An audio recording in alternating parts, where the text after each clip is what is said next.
형제 자매가 되었음을 우리가 감사합니다. 우리 옆분들에게 자매님, 형제님, 하나님의 은혜로 당신을 축복합니다. 이렇게 축복하겠습니다.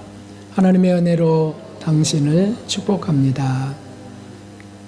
네, 쌉니다. 이제 오늘부터 마가복음을 강의하려고 합니다. 얼마 전부터 예수님에 대해서 더 집중해 보고 싶은 마음이 일어났습니다. 그래서 성령의 뜻이라고 제가 믿고 복음서 강의를 시작합니다. 복음서 강의는 우리 교회 초창기에 먼 모를 때 의욕만 없었을 때 누가복음을 선배 되시는 목사님께 받은 대로 그것을 강의한 적이 있었습니다. 그리고는 전부 제목 설교로 지금까지 진행되어 왔었습니다. 이 대배가 그렇다는 뜻입니다. 그런데 이제 다시금 하나님께서 마음을 주셔서 예수님께 더 깊이 좀 들어가 보고자, 주님의 그 사랑, 우리가 주님을 사랑하고 싶은, 사랑하고 하는 그런 영혼들이 되기를 바라서 주셨다 믿고, 그리고 이제 들어가려고 합니다. 마음껏 한번 복음 속으로 들어갈 수 있는 저와 여러분 되기를 주님의 이름으로 축원합니다. 마가복음은 복음서에서 매우 특별한 위치에 있습니다. 먼저 특징을 한번 잠깐 살펴보면 이 마가복음은 최초의 복음서입니다. 복음서 4개의 복음서, 4복음서가 있죠. 그 중에 최초의 복음서, 이것은 67년경에 마가에 의해서 기록됩니다. 다른 복음서의 기초 자료가 됩니다. 그래서 마가복음을 통해서 마태복음, 누가복음 등이 그 자료를 사용하면서 복음서를 또 기록하게 되죠. 그러니까 기초 복음서다라고 말할 수 있습니다. 그리고 두 번째는 대상이 로마의 지식인이었다는 겁니다. 로마의 지식인. 그러니까 그리스도인이죠. 그리스도인이 된 로마인들, 이방인들입니다. 그들이 어떻게 복음을 접합니까? 그들은 베드로 사도를 통해서 복음을 접하게 됩니다. 그래서 예수님께 전해 들은 그 놀라운 소식을 그들은 이건 너무 아깝다. 이렇게 설교만 듣기에는 너무 아까워. 그래서 그걸 좀 문서로 좀 우리에게 주실 수 없습니까? 라는 요청을 받습니다. 그래서 베드로의 통역관이었던 마가에게 베드로 사도가 명하고, 마가는 이것을 성령의 감동으로 기록했다는 거죠. 이런 게 어디에 나와 있을까요? 그래서 그거는 기독교 역사 속에, 전기 속에 알렉산드리아의 클레멘트라는 분의 편지 속에 들어있습니다. 클레멘트는 이렇게 말합니다. 베드로의 설교를 들은 로마 사람들이 마가복음에 기록된 문서를 요청했다. 그래서 지금 이 마가복음에 우리가 읽어갈 이 말씀을 설교로 듣기는 했지만 좀 더 자세하게 또 갖고 다닐 수 있도록, 어디서나 볼 수 있도록 그런 걸 요청했다는 거죠. 그러므로 마가는 성령의 감동에 붙들려 예수님의 사건, 그 의미들을 이미 알고 있었던 로마의 지식인들, 그들에게 간략하게 진실만을 이제 전하게 됩니다. 이것이 바로 마가복음입니다. 이 마가복음의 기록자는 마가죠. 마가는 어떤 사람이었습니까? 놀랍게도 이 마가는 한마디로 부끄러운 그리스도인이었다라고 하는 것입니다. 훌륭한 제자가 아니었습니다. 그래서 성경에는 이 마가의 실수나 죄악이 기록되어 있습니다. 이 복음서 끝부분에 14장에 예수님이 겟세마네 동산에서 붙잡혀 가실 때 거기 소개되는 한 청년이 기록되어 있습니다. 그게 바로 14장 51절 52절입니다. 한번 같이 읽어보겠습니다. 한 청년이 벗은 몸에 배에 혼니부를 두르고 예수님을 따라오다가 무리에게 잡히매 배옷이불을 버리고 벗은 몸으로 도망하니라. 아멘. 이 자가 바로 마가입니다. 타인이라면 이 부끄러운 이 최초의 복음서 최초의 스트리킹, 이 부끄러운 일을 타인이라면 마가가 이것을 로마인들에게 기록하여 소개할 필요가 없습니다. 그러지 않겠습니까? 그게 왜 로마인들에게 필요하겠어요? 그러나 자신의 죄, 자신의 부끄러움이기 때문에 그것을 고백하면서 이런 나를 용서하시는 하나님을, 이런 나를 위하여 죽어주신 예수님을 증언하는 겁니다. 이것이 은혜가 되는 거죠.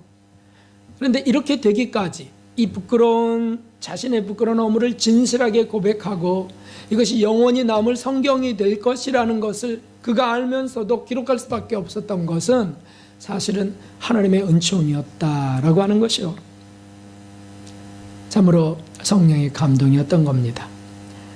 그 은총이 뭐냐면 하늘에서 싹 쏟아 부어준 어떤 특별한 은사였던가? 그것이 아닙니다. 그것이 사도행전 이제 15장에 나옵니다. 한번 읽어보겠습니다. 바나바는 마가라는 요한도 데리고 가고자 하나 바울은 밤빌리아에서 자기들을 떠나 한 가지로 일하러 가지 아니한 자를 데리고 가는 것이 옳지 않다 하여, 그래서 사도 바울이 마가를 데리고 가지 않고 그리고 실라를 데리고 갑니다. 이게 무슨 뜻이냐면 1차 전도, 사도 바울의 아시아 1차 전도 때 마가 요한을 수종자로 데리고 갑니다. 그런데 그때 바나바도 같이 갔었단 말이죠. 그런데 중간에 이 마가 요한이 그냥 같이 동행해서 수행해서 가다가 나 그냥 갈래요. 그러고서 돌아가 버리고 말았어요. 왜 돌아갔는지에 대해서는 성경 기록하지 않아요. 왜 돌아갔겠습니까? 생각만큼 선교여행이 기쁘고 신기하고 즐겁지 않았다는 뜻이겠죠. 그렇습니다, 여러분. 선교는 갈 때나 좀 외국이다, 그들이 말씀을 기다린다는 어떤 기대감, 이런 것들이 있을지라도 가는 순간서부터 고생이에요. 지금 이러니 예전은 얼마나 더 심했겠습니까? 제가 지난번 말씀드렸죠. 가서 선교 나갔다 오면 당 수치가 올라간다고. 최초로 당 발병할 때도 중국 선교 가서 꼼짝없이 묶여있다 나올 때 그때부터 발병이 됐죠. 어찌됐든 그러니 그것만입니까? 같이 먹고 자야 됩니다. 혹시 개인적인 어떤 이기적인 마음이 있는 사람들은 그게 굉장히 어려운 겁니다. 합숙한다는 게 어렵고 사람들이 나를 계속 주시하고 기대찬 눈으로 본다는 게 부담스러운 겁니다. 그러니까 뭔가 부딪힐 수 있어요. 마귀는 어떻게든지 떼어놓으려고 하는 게 또 마귀 아닙니까? 그래서 사람 사이에 다툼이 일어나게 하거나 오해가 생기게 하는 이런 것 속에 그만 덜커덕 잡힌 분이 마가였다는 거죠. 왜요? 그는 청년이었고 그리고 어렸었다는 겁니다. 그래서 그는 그냥 돌아가 버리고 말아요. 그러니 기가 막히지. 2차 전도 때, 두 번째 전도 때 또 바나바가 마가를 데리고 갑시다 라고 했을 때 바나바는 마가가 자기 조카였으니까 또 데리고 가고 싶었겠죠. 키워주고 싶었겠죠.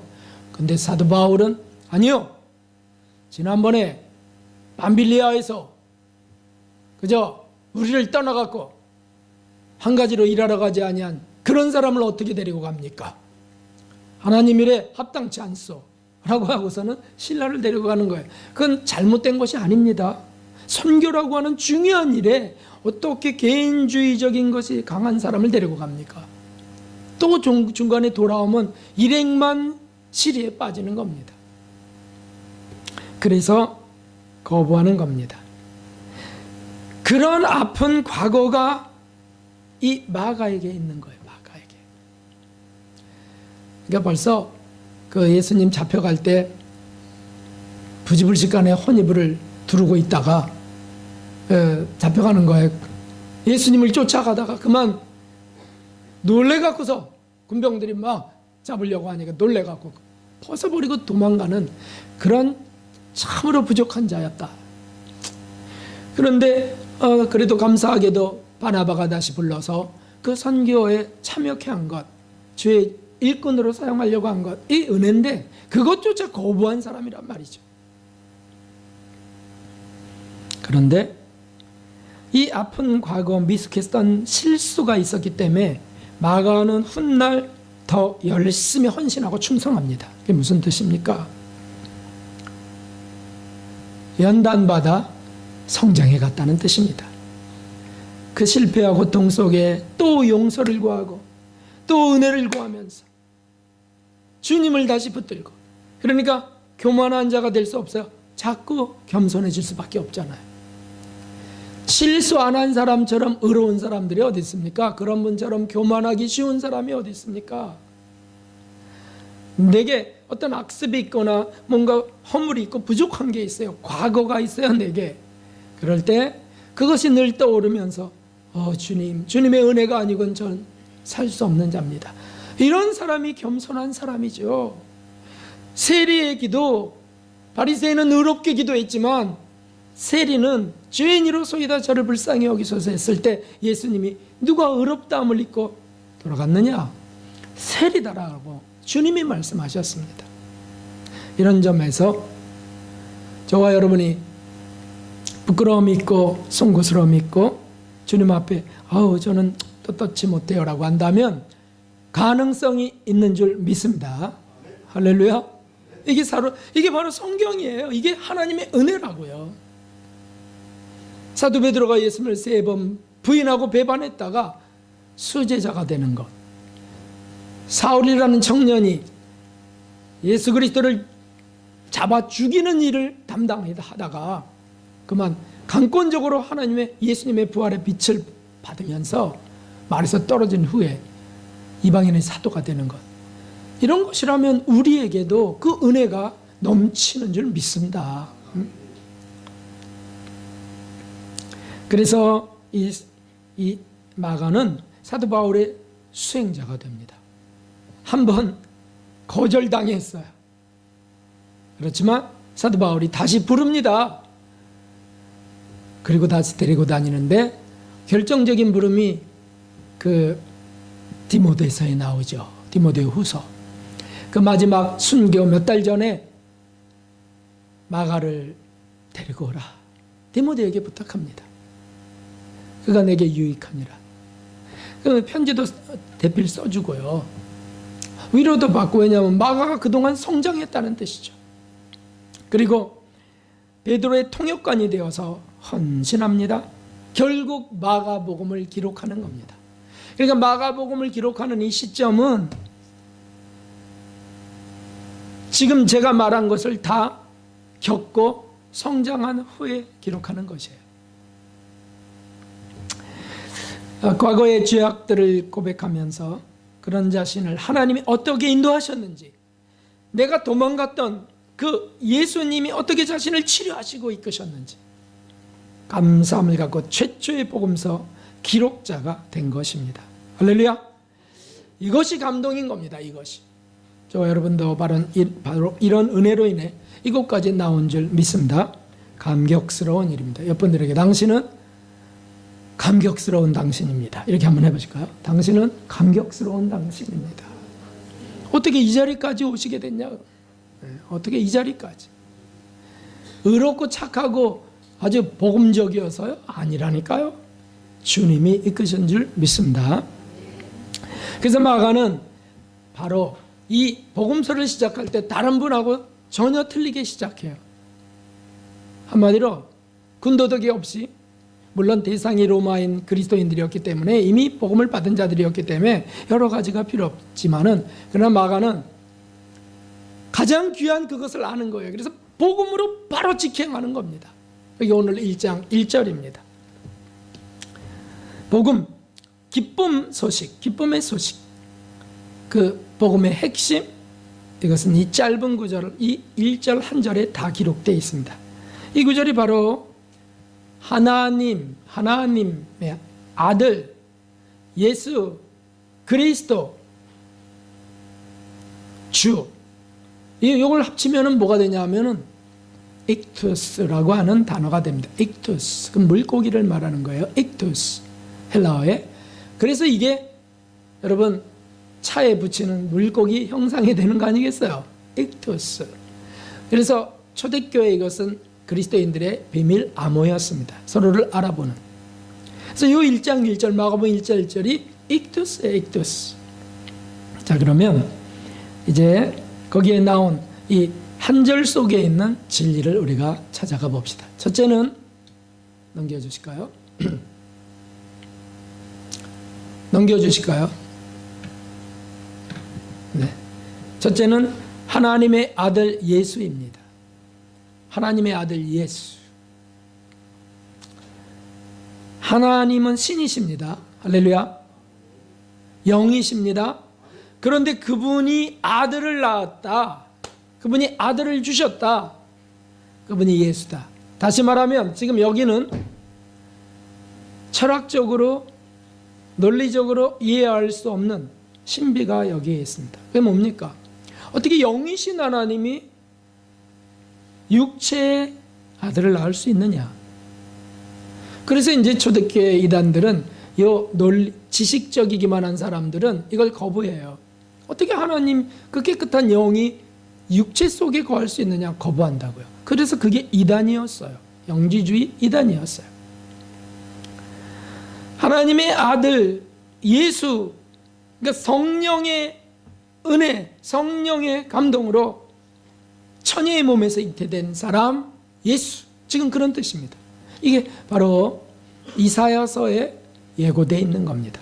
이사야서 7장 14절에 750년 전, 예수님 탄생 750년 전에 예고된 거예요. 함께. 그러므로 주께서 친히 징조로 너희에게 주실 것이라. 보라, 처녀가 잉태하여 아들을 낳을 것이요 그 이름을 임마누엘이라 하리라. 아멘. 처녀가 잉태하여 아들을 낳을 것이다. 이게 처녀가 결혼해서 잉태해서 아들 낳는다 그런 뜻이 아니잖아요. 그런 뜻이라면 저렇게 기록할 필요가 없죠. 누구에게서 낳고 그냥 그렇게 하면 되는 거 아니에요. 근데 그게 아니에요. 여기 특별히 기록된 것은 처녀가 남편 없이 잉태됐다는 뜻이죠. 처녀 생산입니다. 근데 그게 무엇이라고요? 거룩한 자가 덮어서 성령 하나님이 그에게 임해서 이뤄낸 기적이었습니다. 순결한 제물을 만드시려고, 죄의 유전으로부터 벗어난 순결한 제물을 만드시려고, 그래야만 우리의 죄를 그분에게 담당시켜서 그분에게 전가시켜서 우리 대신 죽을 제물이 되니까, 자기 죄 때문에 죽어서는 안 되니까. 그래서 그분을 이제 탄생케 하시는 것이죠. 이것은 하나님의 겸손을 말합니다. 겸손. 임마누엘이라는 뜻은 하나님이 우리와 함께 계시다는 뜻입니다. 하나님이 우리와 함께 계시다. 거룩하신 하나님이 죄인인 우리 사람들 속에 오셔서 함께 사셨다. 그런 뜻이죠. 여러분, 우리도 더러운 사람, 냄새나는 사람이나 또는 죄악이 가득한 사람 속에 우리 있기 어렵습니다. 안 그렇습니까? 막 쌍욕을 하고 아주 순간순간 막 그 나쁜 짓을 하고 이런 사람 속에 우리가 어떻게 살아요? 그건 끔찍한 것이죠.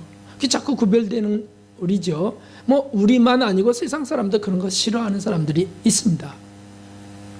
그런데 우리도 그렇게 싫은데, 어렵고 힘든데 순결하시고 거룩하신 하나님이 그 사람 속에 살았다는 게 얼마나 큰 겸손이냐는 거예요. 사실 얼마나 고통스러우셨을까요? 하나님의 영이 예수 그리스도, 예수님이 되셔서 육체 속에 거하시고 태어나셨어요. 태어나셔서 다 경험하세요. 배고픔, 기저귀도 가셔야 됐을 거고요. 그냥 아이로 태어난 거니까요. 그리고는 걸음마도 배우셔야 되고요. 그런 걸 율법 속에서 다 겪으시면서 가셨다고요. 그것 자체가 사실은 고통이 아닐까요? 그리고 그 당시가 부유한 환경이었습니까? 아니요, 있을 것이 없어서 그냥 돈을 많이 주면 사관에 들어갈 수가 있는데, 가난한 초라한 형식이었으니까 마곡간에 들어가서 낳은 겁니다. 마리아가, 요셉이. 그러니까 그런 환경 속에 사셔야 됐던 거죠. 요셉이 일찍 죽고 어린 예수님이 그 일을 담당해야 됐습니다. 생계를 위해서. 그래서 목순 일을 하셔요. 목순 일은 천민의 일이었습니다. 그런 걸 다 경험하신 거예요, 우리 예수님이. 여러분, 우리가 직장 생활하면서 막 피곤하다 그러고 힘들다 그러고 나 이거 못해 그랬죠. 예수님도 우리를 구원하시려고 육체 속에 갇혀서 그 일을 감당하셨어요. 그러나 거룩한 목적을 갖고서 말이죠. 사람들은 돈을 벌려고, 돈으로 더 행복한 삶을, 미래를 위하여 이렇게 여기까지지만은 그렇지 않아요. 우리 예수님 우리를 구원하시기 위하여 다 경험하시면서 고난으로 말미암아 온전케 되셨다라고 말씀하고 계세요. 그 고통을 통해서 우리들의 고통을 다 이해하시는 분이 되셨고, 경험하지 않은 것이 없게 되신 거죠. 특별히 십자가에 달려 돌아가실 때 그 고통과 그 끔찍한 치욕스러움은 인간이 가질 수 있는 모든 고통의 한계까지 다 경험하신 거죠. 그러니까 예수님의 그 고통 속에 우리가 하나님이 내 고통을 알기나 하세요? 이렇게 말할 사람 한 명도 없다는 뜻입니다. 다 각자잖아요. 나 같은 불행은 전 세계에 한 명도 없을 거예요. 그래, 한 명도 없어요. 당연히 한 명도 없지. 눈송이 하나도 다 똑같은 게 없는데 한 명도 없어요. 그런데 예수님은 다 경험하셨다. 이것이 우리의 위로와 소망이 되는 줄 믿습니다. 이것이 예수님의 사랑이셨다는 거죠. 이것이 죄인을 구원하고자 하는 거룩한 사랑, 그것이 임마누엘 예수님으로 오신 겁니다. 임마누엘 예수님으로만 오셨어요? 아니요, 성령님으로도 우리에게 오셨습니다. 어찌됐든, 그리고 그 사랑의 절정이 바로 십자가, 골고다 십자가였습니다. 여러분, 십자가는 사도 바울이 어디 가나 전했던 복음 중에 복음이었습니다. 내가 그리스도 십자가에 못 박히신 것 이외에는 내가 전하지 않기로 작정했다 그랬어요. 그 학문이 많았지만 그런 유혹으로부터 벗어났습니다. 오직 복음의 정수를 전하려 했어요. 그것만 해도 시간이 부족한 거니까요. 중국에 지난번에 가서 죄론과 속죄 복음만, 무엇을 전할까요? 기도할 때 그거 전하라, 그거. 그렇겠죠. 제가 이제 다시 못 들어갈지도 모를 상황에서 그보다 소중한 게 어디 있어요? 우리는 죄인이라는 거, 우린 이런 끔찍한 죄인이라는 거 처절하게 그런 걸 알아야 하잖아요. 죄인 줄 몰라서 죄 짓는 거니까. 그리고는 그 죄를 어떻게 용서하셨는지, 그 십자가의 속죄 복음, 그거를 전한 거죠. 거기서 해방되는 역사가 있었고 치료되는 역사가 있었지 않았습니까? 그렇습니다. 우리 예수님의 십자가가 뭡니까? 우리가 죽어야 되는데 예수님이 대신 죽은 여호와를 위한 제물 사역이었다 했습니다. 피를 흘리고 죽어야 돼요. 죄의 싹은 사망이에요. 우리가 죽어야 됩니다. 근데 예수님이 대신 죽어주신 현장, 물과 피를 흘리신 예수님, 그리고는 버림당해야 되는 것이라고 했죠. 그래서 죄를 지은 자는 그 영혼이 지옥에 던져져야 됩니다. 영원히 그 지옥 형벌을 감당해야 됩니다. 그런데 예수님이 대신 당해주신 현장, 그게 십자가 예수님의 아사세를 위한 제물사역이라고 했지 않습니까? 그래서 지옥으로 던져지는, 버려지는 예수님, 그러므로 예수님이 나의 하나님 어찌하여 나를 버리시나이까라고 그렇게 탄원할 수밖에 없었던 거죠. 그렇게 외칠 수밖에 없었어요. 한순간도 하나님과 떨어질 수 없는 분이 어떻게 지옥으로 떨어져 버립니까? 우리 때문에. 그래서 하나님이 가려버리셨어요. 은총을 끊으시고 가려버리셨어요. 죄덩어리니까. 게세마네 동산의 쓴 잔 속에 우리 죄, 저와 여러분의 죄가 그 속에 교만, 음란, 포악, 아직 거짓, 모든 죄가 들어있으니까 그걸 마셔버리고 죄덩어리가 되어버렸어요. 그래서 하나님이 버리실 수밖에 없어요. 그건 하나님의 공이세요. 그 순간은 하나님의 아들이 아니십니다. 죄인입니다.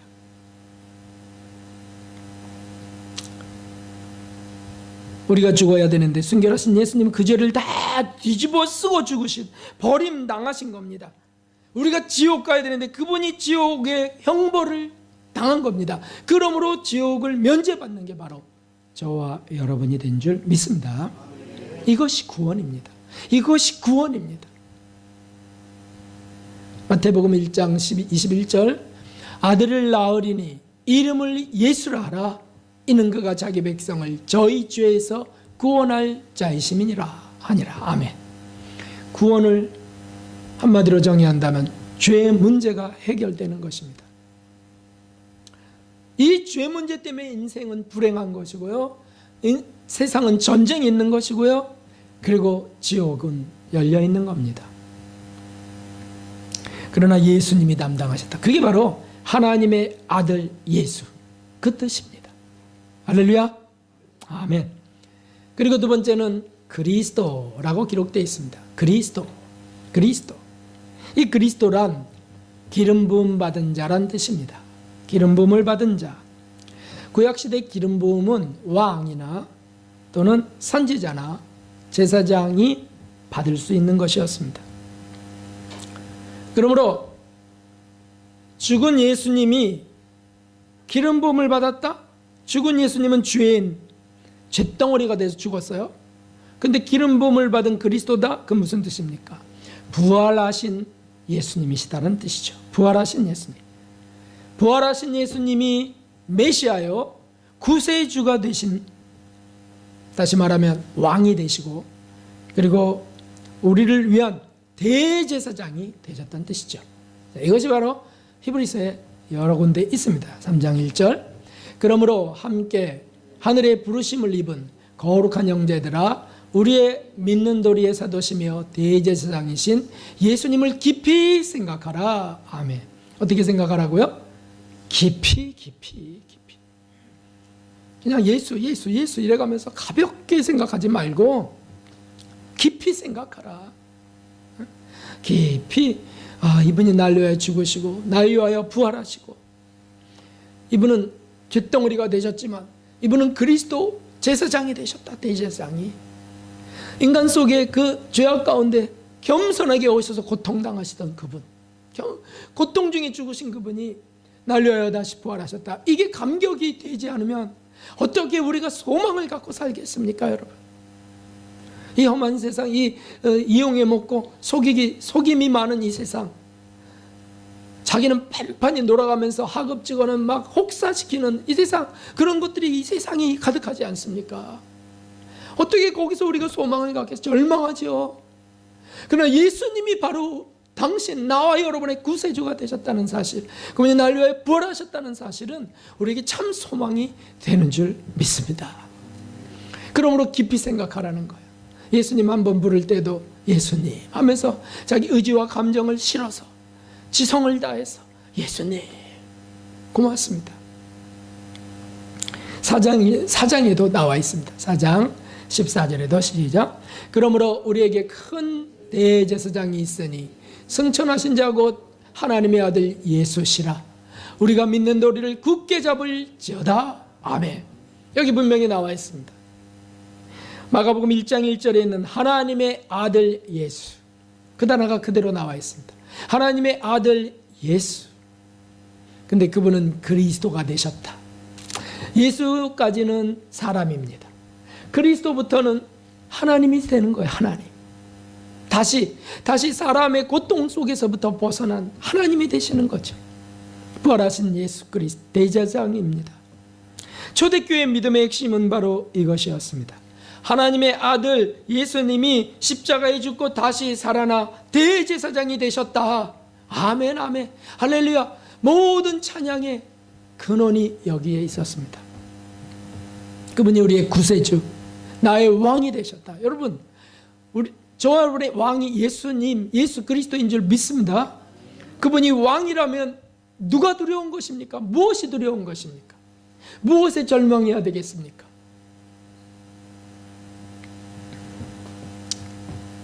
이 진리만이 죄인들을 지옥행으로부터 구원할 유일한 것이 됩니다.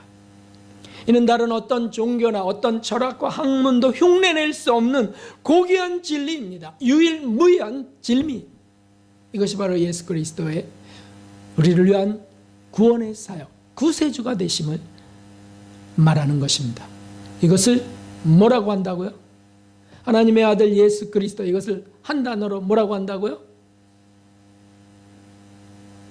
오늘 말씀에 있는데, 오늘 1절에 있는데, 하나님의 아들 예수 그리스도, 이거 다 들어가 있네요. 이거를 한 단어로 복음이라고 한다. 복음. 복음이다. 복음. 복음은 기쁜 소식이에요. 문자 그대로 기쁜 소식. 여러분, 세상에 많은 사람들이 얼마나 많은 거짓 것에 속아서 기쁜 척하고 살아가는지 아시죠? 정말 속아서 그게 기쁨인 줄 믿고 달려가요. 모든 광고가 다 그렇게 도배되어 있습니다. 이것을 얻으면 행복해진다는 거예요. 이것을 취하면 당신은 기뻐진다는 것이죠. 그게 꼭 마약과 알코올만이 아닙니다. 그걸 얻으면, 그래서 무슨 집을 사두면서부터 해서 어디 부동산부터 해서 무슨 약도 또 그렇죠. 이걸 먹으면 회춘한다느니, 맞으면 펴진다느니, 별걸 다. 그게 기뻐진다는 거잖아요. 행복해진다는 거잖아요. 다 속고 사는 것입니다. 진정한 기쁜 소식은 거기에 있지 않아요. 왜냐하면 인간은 동물이 아니기 때문이죠. 우리 안에 영혼이 있다는 거예요. 영혼이. 제가 청년 대학 시절에 어떤 자매, 저를 좋아하던 어떤 자매가 있었는데 제 사촌 동생의 친구였어요. 그런데 제가 이렇게 물었습니다. 아무개야, 영혼이 있다는 걸 믿니? 내 안에 영혼이 있다는 걸 믿니? 그랬더니 아무 말 안 하더라고요. 전화로 했는데 아무 말 안 해요. 나중에 들려온 소식이, 난 태어나서 그런 질문 처음 받았다는 거예요.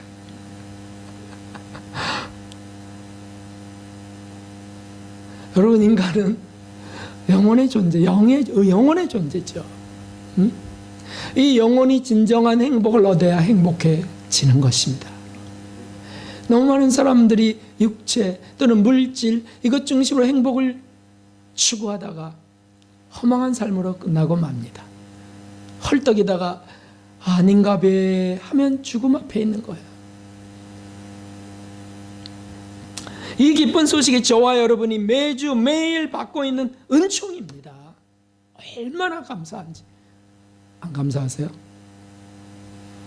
감사한 줄 확신합니다. 할렐루야. 아멘. 강요된 아멘 아닙니다. 우리 주인에게 제일 기쁜 소식은 바로 이것이 아니고 무엇이겠습니까? 이보다도 중요하고, 이보다도 가치롭고, 이보다도 기쁜 소식이 있으면 나와보라 그래요. 나와보라 그래. 글로 갈게요, 제가. 죄를 지은 우리가 이 부담, 죄책감으로부터 어떻게 벗어나냐는 거죠. 인간이 구속하고자 하는 정욕의 그 사슬로부터, 그 물로부터 어떻게 벗어나냔 말이에요. 그게 그 사슬을 끊으신 예수님, 우리를 그 죄책감으로부터 벗어나게 하시는, 용서를 허락하시는 그 복음 안에 있는 것이 아니겠습니까? 이것 없이 우리 살 수 없습니다. 그래서 제가 오늘 여러분에게 보낸 메시지 혹시 못 받으신 분 계신가요? 다 받으셨나요? 그게 그 고백이었어요. 그래서 제가 여기 한번 적어놨어요. 다시 한번 읽어보자고. 읽을 거고 제가 읽을게요. 제가. 우리는 왜 순결하신 예수님을 순결하게 사랑할 수 없을까요? 이런 죄책감이 종종 일어나요.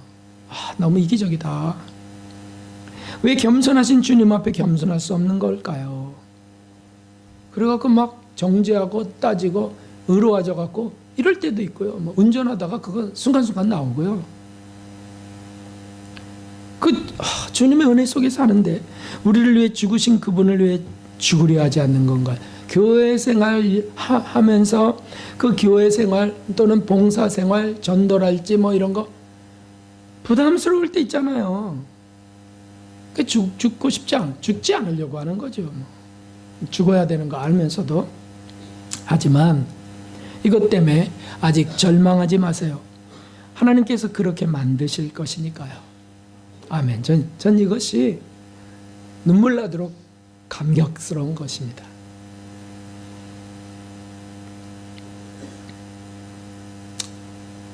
우리 속에 착한 일을 시작하신 그분이 그리스도 예수의 날까지 일을 이루실 줄을 확신하노라. 아멘. 뭐 저 같은 자를 누가 다듬어 만들 수 있을까 생각해 보면 주님밖에 없어요. 제가 사실 교만한 자거든요. 제가 교만할 거리도 별로 없는데도 교만하더라고요. 저를 한번 다 쳐다보세요. 전 교만한 거 제가 알아요. 여러분은 안 교만하시죠? 지금 제 눈을 피하는 분들은 다 교만한 거예요. 교만하다고요, 우리가. 어떻게 안 교만해요, 우리가. 로마의 지식인들이 교만하다고요. 여러분, 우리 교회 참 고맙고 자랑스러운 교회인데 주님이 모아주신 교회. 여러분, 여기 지식인들이 여기 많아요. 대부분이에요. 대부분 보니까 제가 한 분 한 분 따져보니까 다 지식인들이더라고요. 아주 뭐 학교 공부로 치면 1등급짜리 여기 많아요. 그래서 교만하다니까요.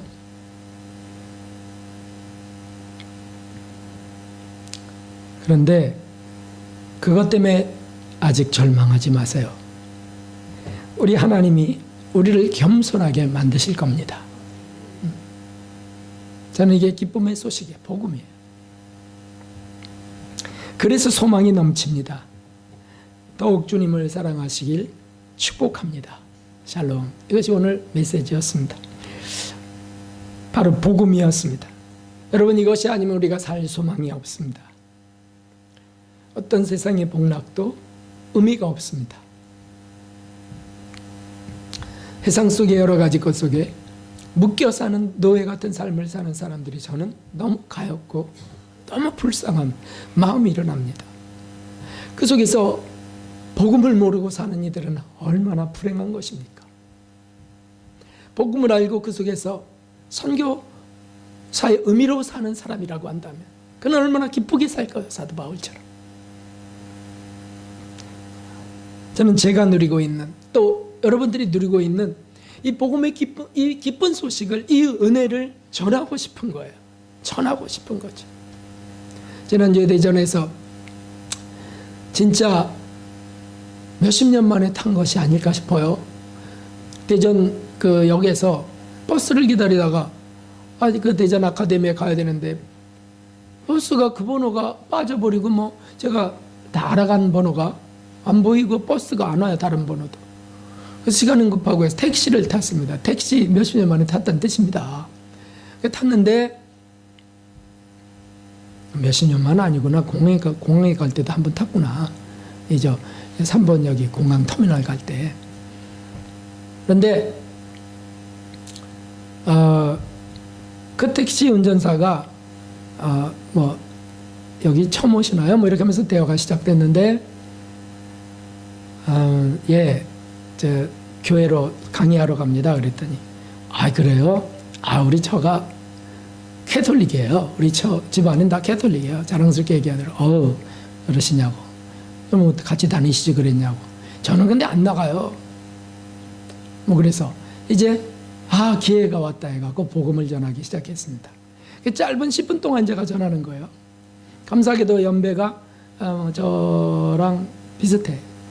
그래서 이제 어떻게 건강하게 이런 일을 하시냐고 그러면서 이제 대화 나누면서 복음을 전하는데 속에서 10분 동안 전하는 그 복음이 이분은 이제 다시 못 만날 뿐이잖아요. 그러니까 막 애절해지는 겁니다. 그리고 그냥 하루 종일 운전만 하고 사는 사람. 복음도 모르고.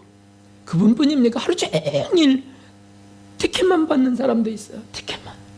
하루 종일 정산해 주는 사람. 하루 종일 시달리는. 너무 많은. 여러분이 지금 직장 생활하고 있는 곳에 그런 이들이 많이 있지 않습니까? 그래서 그분이 가엾어지고 그래서 복음을 전했어요. 십자가의 복음을 전했어요. 우리가 이렇게 피곤하게 살고 이렇게 우리가 죄 속에 사는데, 사실은 우리가 모르지만 죄 속에 사는데, 한마디로 불행인데 이것을 벗어날 유일한 길은 예수 그리스도입니다. 그분은 십자가에 우리를 위해 죽으시고 그분이 부활하시고 죽음을 이기신 유일한 분이시라고. 그분을 믿으면 죄를 씻는 길이 열리는 거고, 그분을 받아들이면 그분과 동행하는 은혜, 충만한 기쁨이 생기기 시작한다고. 어르신, 운전하는 거 얼마나 힘드시냐고. 별의별 사람 다 만날 겁니다. 거기서 부딪히기도 하고 스트레스가 얼마나 심하겠습니까? 그러니 기쁜 소식을 받으십시오. 복음을 전해서 가만히 계시더라고요. 너무 감사하게 가만히 있는 거예요. 다 듣고 있는 거예요. 그러면서 이제 내릴 때가 됐어요. 그래서 지금 다닐 곳 없으시다면 여기 샘솟는 교회로 나오십시오. 그랬더니 아이고, 저는 옥천에서 왔시오, 이러는 겁니다. 옥천에서 대서. 그래, 그렇다면 기회가 될 때 교회로 나가시고요. 제가 대전에 매주 옵니다. 수요일날 그 시간에 어르신 차를 탈 것이니까 거기서 우리 만납시다. 제가 그래서 그랬더니 웃으시더라고요. 그렇습니다, 여러분. 우리 행복을 우리는 얻고 삽니다. 우리에게 주신 은총을 받고 삽니다. 살아계신 하나님을, 그 선물을 받고 삽니다. 할렐루야. 여러분만 갖고 계실 겁니까? 그걸 숨기고 사실 겁니까? 그것은 있을 수 없습니다. 지금 얼마나 많은 사람들이 거짓 복음에 속고 살고 있고, 교회들이 얼마나 많은 사람들이 복음조차 알지 못하고 살고 있습니까? 노예처럼 살아가고 속고 살아가고 있는 세상입니다. 너무 불쌍하지 않습니까? 우리가 그 은혜를 얻었다면, 우리가 그 선물을 받았다면 이 감격을 갖고 우리도 전해야 될 줄 믿습니다. 사도 바울의 이 고백을 우리 함께 해봅시다. 다른 복음은 없나니 다만 어떤 사람들이 너희를 요란케 하여 그리스도의 복음을 변하리 함이라. 그러나 우리나 혹 하늘로부터 온 천사라도 우리가 너희에게 전한 복음 외에 다른 복음을 전하면 저주를 받을지어다. 아멘. 갈라디아서 1장의 말씀. 사도 바울은 이래서 목숨을 거는 겁니다. 너무 많은 사단의 종들이 세상 속에 있다는 거죠. 사단의 그 거짓된 것이 가득한 것이 세상입니다. 미혹하고 세상 정욕을 즐기라고 속삭이고요, 자기 사욕을 쫓을 스승을 원해서 두는 시대입니다. 나 이런 말씀 싫어요. 부담스러워요. 난 그냥 하나님 은혜로 그냥 즐기라고 하는 이런 게 더 좋고요, 무조건 용서된다는 그런 게 더 좋고요, 깊이 참회 그런 거 아주 불편합니다. 정욕을 절제하라. 절제. 난 그게 싫어요. 이런 사람들을 다른 복음을 전하는 사람들로 소개하고 있습니다. 거기선 살 길이 없어요. 거기 참 행복이 없습니다. 마취돼서 죽어가고 있을 뿐입니다. 사탕으로 이가 썩어가고 있는 겁니다. 식중독 복음으로 속의 내장은 썩어가고 있다는 뜻입니다. 사랑하는 성도 여러분, 복음만이 살 길입니다. 할렐루야. 이 교만하고 무리한 세상에서, 이 속고 속이는 세상에서 저와 여러분 생명의 길로 이제 하나님께서 이끌어내신 줄 믿습니다.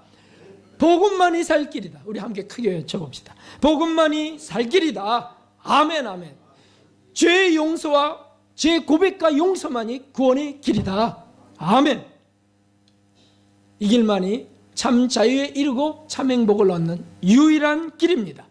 무수한 증인들이 이 복음으로 인해 다시 태어났고, 사도들도 그렇게 되었고, 오늘 저도 그렇게 증언하고 있고, 주변에서 얼마든지 그런 사람들을 책 속에서도 찾아볼 수 있습니다.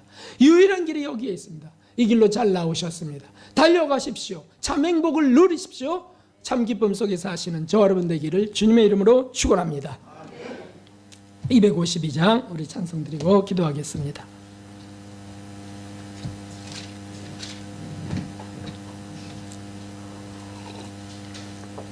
우리 힘차게 박수하면서 감격함으로 기쁘게 부르겠습니다. 아직 하나님을 만나지 못한 분이 계시다면 이 기쁜 소식을 받으십시오.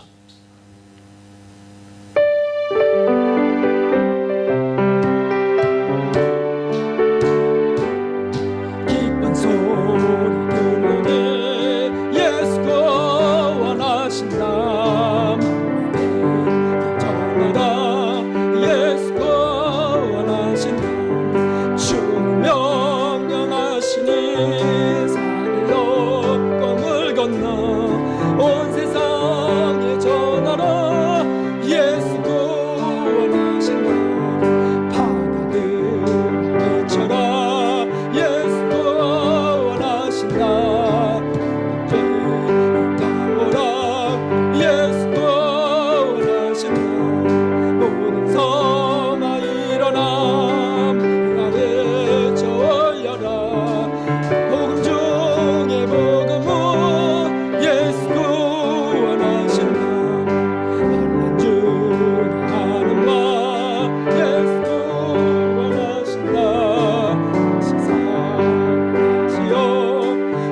이름 한번 부르고 우리 결단의 마음으로 하나님이여 이 구원의 복음, 이 기쁜 소식을 전하는 자 되게 해달라고, 하나님 이 행복 속에 살게 해달라고 주님 한번 부르고 기도합니다.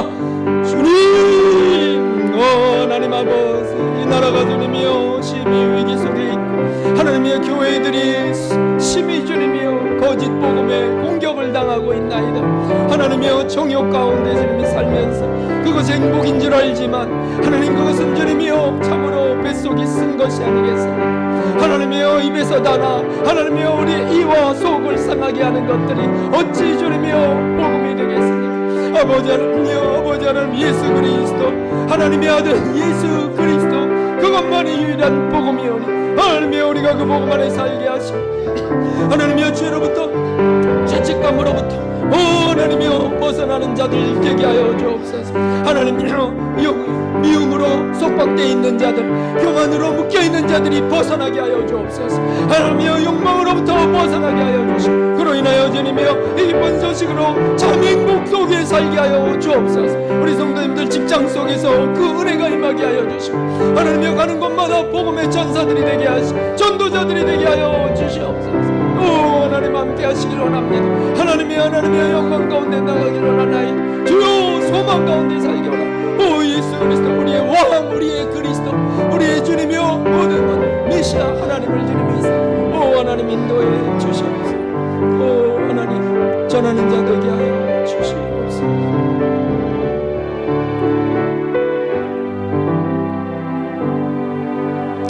살아계신 하나님 아버지, 하나님의 아들 예수 그리스도, 그 복음의 소식이 오늘도 우리에게 들려왔나이다. 하나님, 이 기쁜 감격이 없이 이 허망한 세상, 하나님 이 사단과 그리고 불신이 가득한 이 세상에, 이용하고 또 속이는 세상에 어떻게 소망을 갖고 살겠습니까? 하나님, 우리에게 이 은혜로 부르심을 감사합니다. 직장 생활을 해야만 되는, 하나님의 가정을 이루는 분들, 또는 삶을 영위해야 되는 분들, 직장 속에서 이 기쁨의 소식을 갖고 있지 못하다면 어떻게 그 속에, 그 지루함 속에 살 수 있겠습니까? 하나님, 그 속에서 이 기쁨의 복음을 들고 또 전하는 자들 되게 하셔서 하나님 답답한 마음을 하늘로부터 오는 시원한 성령의 은혜 가운데 물리치게 하시고, 하나님의 미움과 서운함과 속상함을 하나님의 이 거룩한 용서의 복음을 통해서 해결받으며 나아갈 수 있도록 건강한 이들이 되게 하여 주시옵소서. 하나님, 다 전도자들이 되게 하시고, 이 기쁜 소식 우리만 간직한 것이 아니고, 하나님이 행복을 우리만 갖고 사는 것 아니고 주변으로 전할 수 있게 하여 주시옵소서. 참으로 감사드리옵고, 귀한 예물을 드리며 또 나온 이들 하나님이여, 그 속에 복음을 심으시고 그 속에 예수 그리스도의 큰 감동과 감격을 부어 주옵소서. 참으로 필요한 것들을 공급하시길 또 바라오며, 연약한 성도, 병약한 이들이 안 보이기도 하고 주님이여 고통하고도 있습니다. 주여 그들을 어서 일으켜 주옵소서. 이 나라를 불쌍히 여기시 교회들을 다시 세우시길 바라오며 예수 그리스도 이름으로 감사하며 기도하옵나이다. 아멘. 네, 우리 옆분